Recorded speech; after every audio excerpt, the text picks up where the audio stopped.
Hallo Freunde, hier ist wieder Inu-chan.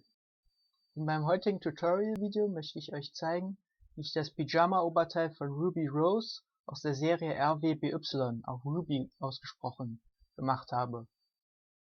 Begonnen habe ich dabei mit solch einem normalen schwarzen Spaghetti-Träger-Top, das aus Baumwolle und Elastan besteht.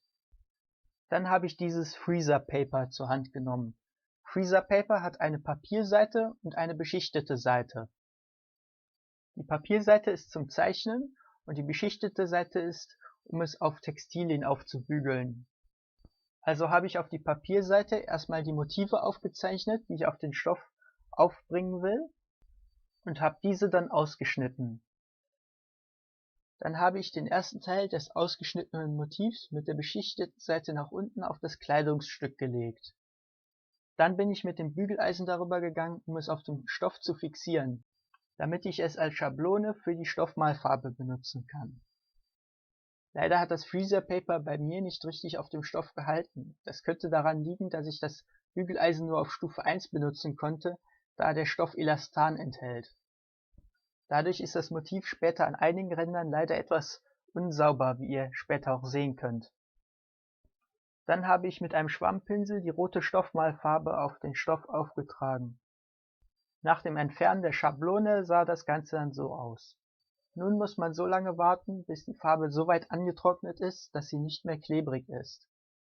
Dann dreht man das Kleidungsstück rum und bügelt die Stelle, an der die Farbe ist, von der Rückseite vorsichtig einige Minuten lang. Das dient dazu, um die Farbe zu fixieren. Dabei sollte man aber nicht das Bügelbrett als Unterlage benutzen, da sonst die Stoffmalfarbe am Bezug des Bügelbretts hängen bleiben könnte. Eine Alternative wäre zum Beispiel, eine feste Pappe als Unterlage zu benutzen. Anschließend habe ich noch mit den anderen Schablonen die weißen Zähne und die schwarzen Augen und die Nase gemacht. Dabei bin ich genauso verfahren wie mit der roten Farbe. Danach sah das Top dann so aus. Wie man hier sehen kann, sind die Ränder an einigen Stellen unsauber, da das Freezer Paper nicht richtig auf dem Stoff gehalten hat. Hier ist nochmal ein Rundumblick, wie das Top aussieht, wenn man es trägt.